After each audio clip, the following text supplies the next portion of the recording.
আমার ভাইয়েরা, যারা তোমরা ঈমান এনেছো রবের প্রতি, রব তোমাদের বলছে ইয়া আইয়ুহাল্লাযীনা আমানু কুতিবা আলাইকুমুস সিয়ামু কামা কুতিবা আলাল্লাযীনা মিন ক্বাবলিকুম লাআল্লাকুম তাত্তাকুন।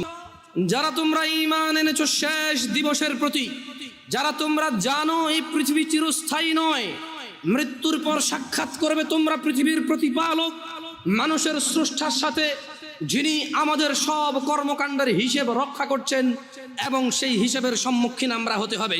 তিনি বলছেন, হে তোমরা যারা ঈমান এনেছো, কুতিবা আলাইকুমুস সিয়াম, তোমাদের উপর রোজাকে ফরজ করা হয়েছে, তোমাদের উপর রোজাকে অনিবার্য করা হয়েছে, তোমাদের উপর রোজাকে করতেই হবে বলে করা হয়েছে।